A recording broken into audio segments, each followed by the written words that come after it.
Voltemos ao texto de Lucas, capítulo 23, do verso 39 ao verso 43.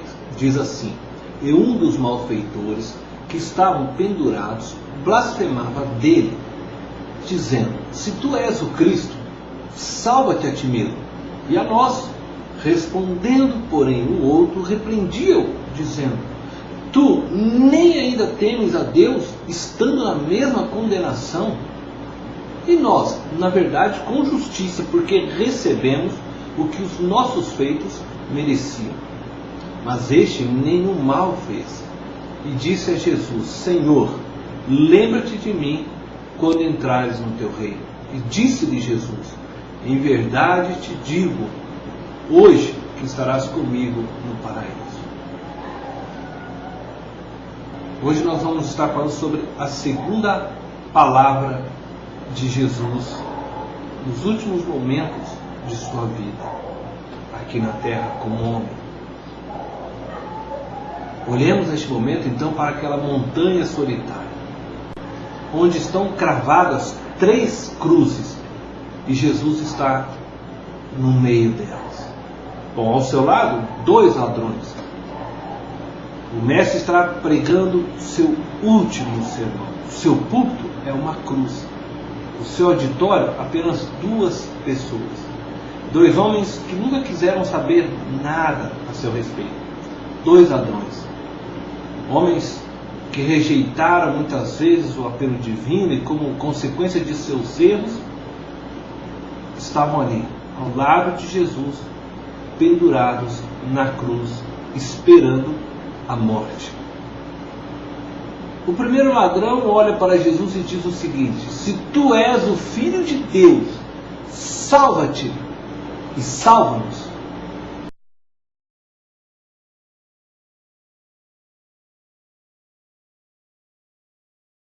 O primeiro ladrão, ele representa todos os homens e mulheres que apenas conseguem enxergar as necessidades temporais, isto é, as necessidades momentâneas da vida. Eu diria que estes são os homens e mulheres citados por Jesus em Mateus capítulo 6, verso 25. Vivem apenas buscando o que comer, vestir, correndo atrás de um bom futuro neste mundo e se esquecendo que a vida fora do projeto e do cuidado de Deus é vida perdida, é vida rumo à morte eterna, a segunda morte, conforme descreve em Apocalipse capítulo 20, dos versos 11 ao 15. Este homem, o primeiro ladrão, ele sente que precisa de Jesus. E ele suspeita que Jesus pode fazer alguma coisa por ele. O problema deste homem é que não sente uma necessidade espiritual. Ele é consciente apenas de sua necessidade física. Para ele estava sendo dolorido permanecer pendurado naquela cruz. E por isso logo suplica a Jesus: Tu tens poder de tirar-me daqui? Livra-me. Ele não está preocupado com a salvação de seu homem interior. Ele não está preocupado com a vida eterna. Ele está apenas pensando naquele momento, com a vida passageira, temporal, e que está destinada a todos nós, porque mesmo que Jesus o livrasse daquela cruz, certamente ele iria passar pela morte. Mas ele não estava preocupado com a vida eterna. Ele não tem consciência de seu pecado. Ele não está arrependido, ele não confessa, mesmo diante da morte, os seus próprios erros que o levaram à condenação. Ele somente quer alívio da difícil situação em que se encontra. Eu posso dizer que dentro desta classe de pessoas existe 2 tipos.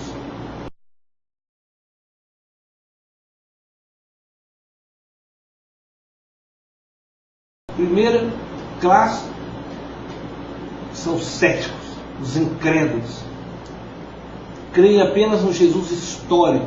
Declaram que Jesus foi um grande homem, um exemplo para todos, mas não creem que ele é o Filho de Deus, o Deus que se fez carne e Salvador.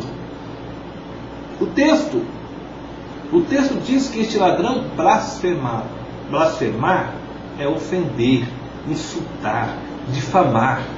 Quando as pessoas duvidam de Jesus, elas blasfemam de Deus, insultam a Deus. Aqueles que não reconhecerem a Jesus como Filho de Deus, Messias, ungido de Deus, serão rejeitados por Deus, pois dessa forma difamaram a Deus. Ou você crê que Jesus é o Emanuel, Deus encarnado, ou não crê. A palavra de Deus diz a respeito de Jesus que ele é Deus e que se fez carne e habitou entre nós. A palavra também afirma que Deus enviou seu Filho ao mundo para que o mundo fosse salvo por ele. Quem nele crê será salvo, e quem não crer será condenado. E este ladrão não creu que Jesus era o Filho de Deus, porque apenas o viu como um homem, e ele perdeu a oportunidade de assentar com Cristo nas regiões celestiais.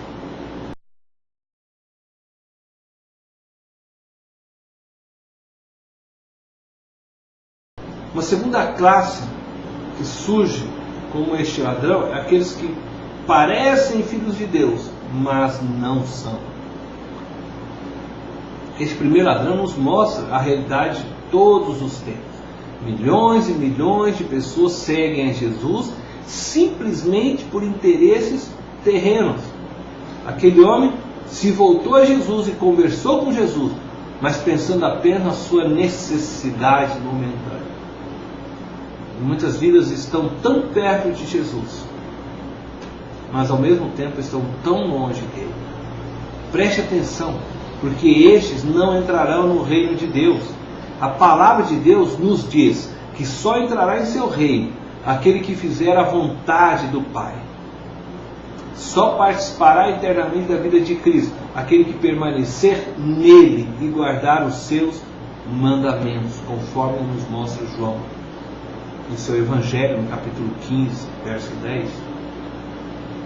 Muitos afirmam amar a Cristo, ser cristão, e até frequentam a igreja, buscam a Jesus, mas o fazem simplesmente porque ele pode curá-la, ou arrumar para ela um bom emprego, ou porque ele pode tirar o filho da miséria em que está vivendo, ou porque ele pode trazer o marido ou a mulher de volta, restaurar o seu lar. O que não é um erro em si mesmo. Buscar a Deus por causa de uma necessidade. Nós devemos buscar a Deus em toda e qualquer situação. Entretanto, não podemos viver buscando apenas quando a coisa fica feia. Precisamos reconhecer que necessitamos de Deus sempre em nossas vidas.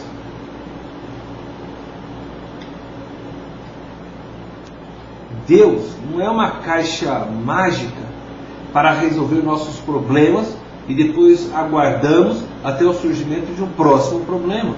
Não podemos tratar Deus como um talismã, como um guru ou como um fetiche. Deus é um ser amoroso que deseja ter uma relação pessoal conosco durante todo o nosso viver. Ele quer te ajudar, te socorrer, te levantar, te abençoar, mas também quer que você ande em conformidade com sua vontade e ande com Ele em santidade. Muita gente não percebe as verdadeiras motivações que tem para seguir a Jesus. Por que você acha que os movimentos religiosos que mais crescem neste mundo são os que prometem a cura imediata das enfermidades, ou um emprego imediato, ou um aumento de salário imediato, ou qualquer outro tipo de solução imediata? Por quê? Este homem do relato bíblico, este ladrão, nos apresenta as motivações que estão ocultas, que muitas vezes trazemos no coração. Permita-me lhe fazer uma pergunta. Qual é a sua motivação para seguir a Jesus? O que você pretende de Jesus? Você está com câncer e os médicos já lhe disseram que não tem remédio, e você crê que talvez uma oração do pastor pode curar o seu mal. Essa é a motivação que você tem para seguir a Jesus? Há muito tempo que não consegue um emprego. Aí você acha que uma oração feita na igreja ou pelo pastor de uma igreja possa abrir para você as portas de um novo emprego. Por isso você vai à igreja. É essa a sua motivação para seguir a Jesus? Quer dizer que você então deseja ser curado? Não estou querendo dizer com isso que o desejo de ser curado está errado, ou de buscar um emprego está errado. Claro que não. Peça a Deus o milagre, não tenha medo de fazê-lo, e acredite no poder divino. Mas não faça disso a motivação para seguir a Jesus.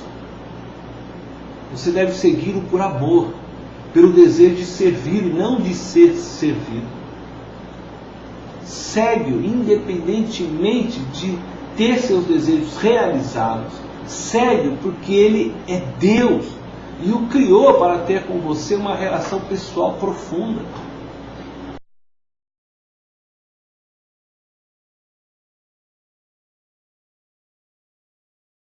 O segundo ladrão, ele representa todos os homens e mulheres que enxergam além das necessidades temporais da vida. Este outro ladrão está morrendo, pregado na cruz. Gostaria de ver-se livre da situação, possivelmente como o primeiro ladrão. Mas sua oração não é somente para sair da cruz. Ele entende que, embora o seu problema imediato é estar pregado na cruz, há um problema mais profundo. Ele é um pobre ladrão. Ele percebe que em seu coração está a natureza pecaminosa que o empurrou a vida toda para o pecado, para uma vida de crimes, de assaltos. E ele não quer somente ser livrado daquela situação angustiante da cruz. Ele quer se ver livre da situação miserável do pecado. E por isso então repreende o seu colega e diz: este não fez nenhum mal, e nós com justiça padecemos, porque nós fizemos mal. Ele reconhece os seus pecados, ele reconhece a sua podridão. E esse é o primeiro passo que você precisa dar se você quer resolver seus problemas. Reconheça sua situação. Reconheça que seu problema não é apenas estar doente, mas viver separado de Deus. Reconheça que seu problema não é a falta de emprego. O seu verdadeiro problema é não ter dado a Jesus o primeiro lugar na sua vida. O segundo ladrão percebe sua situação, ele reconhece seu pecado, e ele não esconde, ele não se justifica, ele não explica, não argumenta, não joga a culpa nos outros. Ele simplesmente reconhece que sua vida passada estava cheia de erros, porque nasceu e viveu em pecado. O ser humano de nosso tempo não gosta de aceitar a ideia de que nasceu em pecado, de que carrega uma natureza pecaminosa. Quando peca, procura sempre se justificar, passa a culpa sempre ao outro pelo seu erro, ou culpa o diabo pelo seu erro. Meu amigo, quer dizer a você que o pecado não precisa de explicação. Se você quer ser curado do pecado, ele só precisa ser reconhecido. Por favor, não jogue a culpa em outro. Ah, eu pequei porque estava muito sozinho, porque meu marido me abandonou, porque minha mulher me abandonou. Eu pequei porque meu pai não me compreende. Eu estou nas drogas porque ninguém gosta de mim. Ou eu bebo porque a sociedade ela é injusta. Eu sou homossexual por isso ou por aquilo, faço isso e isso. E ficamos justificando. E enquanto você estiver tentando explicar, você não dará o primeiro passo. Se você quer ser curado, verdadeiramente curado e transformado, só tem que dar um passo. Dizer como ladrão na cruz: este não fez nada, mas nós sim, nós merecemos, porque nós somos ladrões, nós fizemos mal. Você já reconheceu qual é o seu problema? Talvez o seu problema não seja o dinheiro, não seja a saúde, nem marido, nem mulher, nem filho, nem o pai. Talvez seu problema não seja o chefe, nem a inflação. Talvez todas essas coisas sejam pretextos para esconder seu verdadeiro problema, que tem raízes mais profundas.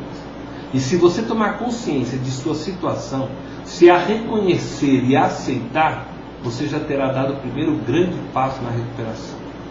Mas existe muita gente que apesar de dar esse primeiro passo, sente que nada muda. Por quê?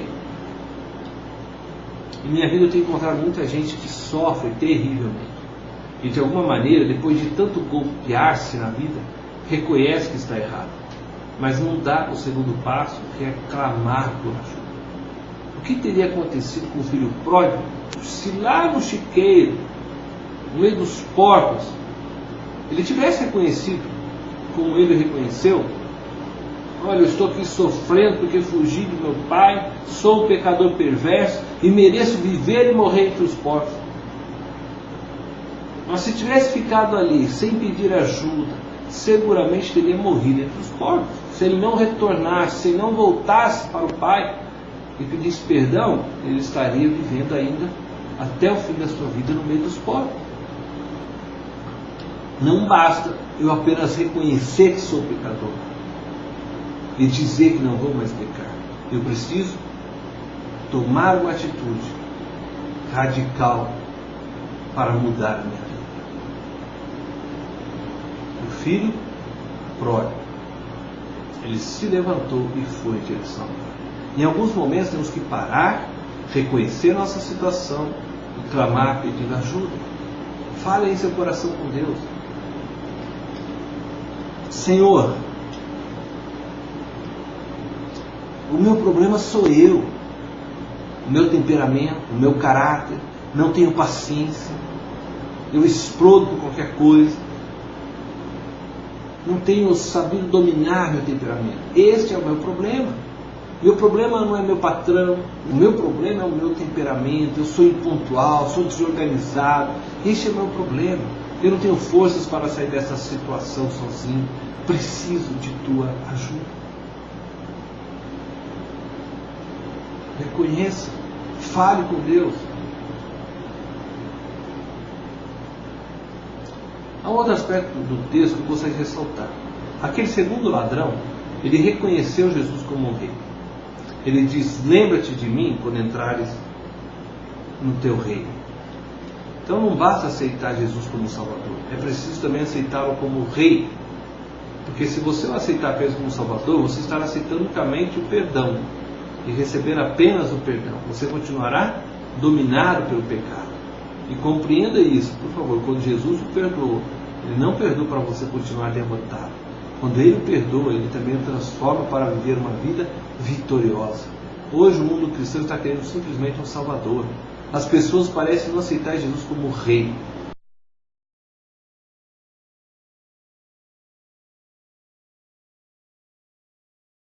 O mundo cristão parece querer somente perdão, mas não está disposto a ajustar sua vida à vontade divina. Não está querendo reconhecê-lo como Rei e Senhor sobre suas vidas. Quando Jesus esteve nesta terra, tinha muita gente que o seguia porque curava e fazia milagres. Muita gente seguia a Jesus porque ele era capaz de multiplicar pães e peixes. Muita gente acredita no Jesus de milagres. Mas sabe, aquele segundo ladrão, ele acreditou num Jesus moribundo, em um Jesus pregado numa cruz, num Jesus que não estava fazendo nenhum milagre naquele momento. Suas mãos estavam pregadas, já não podiam mais curar ninguém, seus pés estavam pregados, já não podiam andar para fazer esses milagres. Jesus estava nos momentos finais de sua vida, estava em agonia, clamando por um pouco de água, caçoado, açoitado, com uma coroa de espinhos na sua fronte, agonizante. E aquele ladrão, ele foi capaz de acreditar num Jesus assim mesmo, num Jesus que não lhe prometeu pão nem peixe, que não lhe prometeu cura, nada. E o ladrão também não lhe pediu nada disso, embora precisasse disso tudo. Ele simplesmente pede: lembra-te de mim quando vieres no teu reino. Você já descobriu que esta vida não é tudo?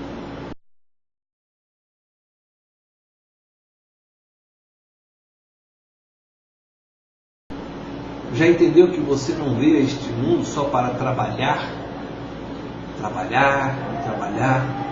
e fazer um pouco de dinheiro e depois gastar?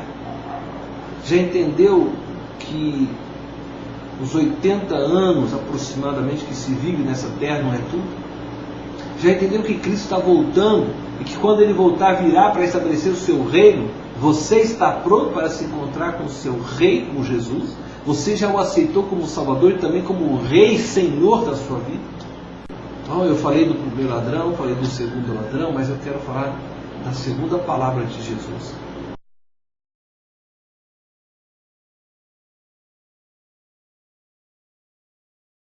Naquela cruz. Veja agora então a resposta de Jesus. Aquele segundo ladrão que reconheceu o seu pecado, suas falhas, seus erros, que clamou a ajuda de Jesus. Em verdade te digo, estarás comigo no paraíso. Percebam? O ladrão somente pede, lembra-te de mim, nada mais. Mas Jesus lhe diz, eu te prometo que estarás comigo no paraíso. Nunca mais estarás sozinho, nunca mais abandonado, rejeitado, nunca mais passarás fome, nunca mais verá um ente querido morrer. Você estará comigo para sempre, por toda a eternidade. Em verdade te digo, estarás comigo no paraíso. Que palavra abençoada recebeste. Você se sente sozinho na vida? Ninguém neste mundo se lembra que você existe? Você quer que Jesus se lembre de você? Pois bem, eu quero dizer para você, a promessa dele é muito maior. Ele promete que o levará ao paraíso. Jesus está voltando e naquele dia você nunca mais estará sozinho. Habitará com ele no seu reino celestial. Não haverá mais dor, nem tristeza, nem sofrimento, nem mais angústia, nem mais ar. Você estará para sempre no reino de Deus. Se você está com um câncer incurado, é possível que você vai descansar em Jesus dentro de poucos meses. Eu quero dizer para você, não tenha medo da morte. Olhe para o futuro com fé e descanse em paz. E diga, Senhor Jesus, eu sei que quando acordar e tu estiveres voltando pela segunda vez, eu teria um lugar contigo para sempre no reino do céu. Não é maravilhosa essa promessa? É muito fácil prometer cura, mas Jesus te promete muito mais do que a cura. Ele promete vida eterna e uma vida de abundância. O ladrão pediu para ser lembrado e Jesus lhe deu a promessa de viver no paraíso. Quando você vai sinceramente a Jesus, levar pelas motivações corretas, com certeza Ele poderá devolver-lhe a saúde, Ele poderá dar-lhe um bom emprego, Ele poderá juntar novamente sua família e restaurar. Ele tem poder para fazer tudo isso. Mas tudo vai depender das suas motivações. O que você está querendo realmente quando segue a Jesus? Suas motivações são mesquinhas, egoístas? Seus pedidos de orações são somente para que Deus resolva seus problemas? Você está disposto, como ladrão, a dizer, Senhor, eu não te peço que me tires da cruz, eu só te peço que te lembres de mim.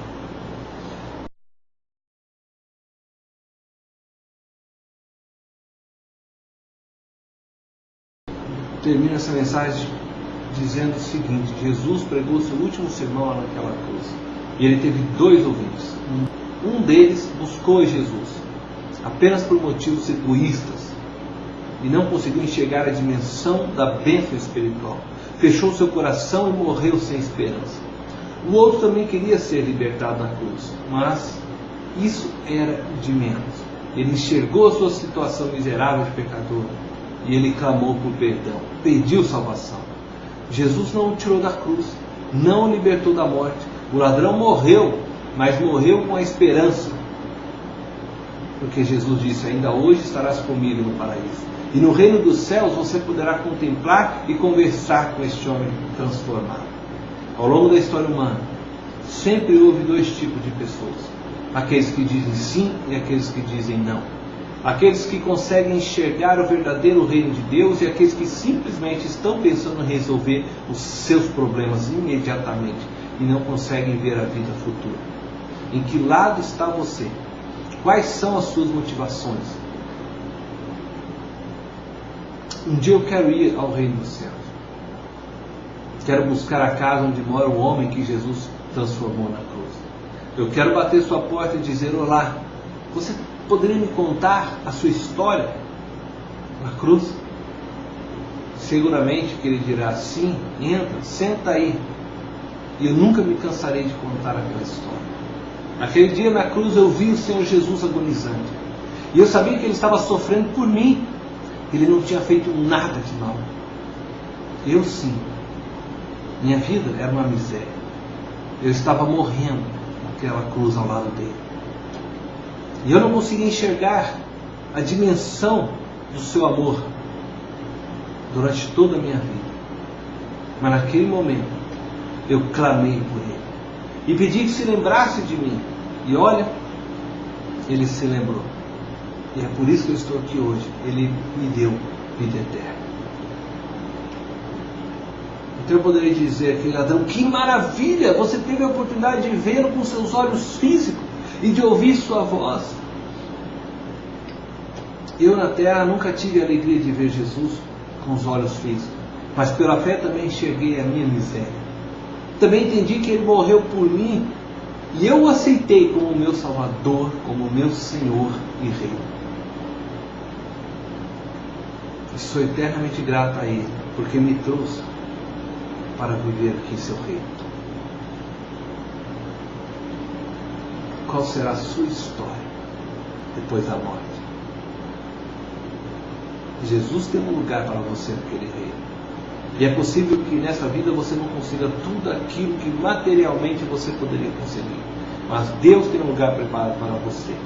E se você conseguir enxergar a verdadeira dimensão do amor de Deus, você entregará a sua vida a este Rei e o seguirá para todo sempre. Jesus é o Salvador e o Rei a quem todos devemos seguir. Deus te abençoe.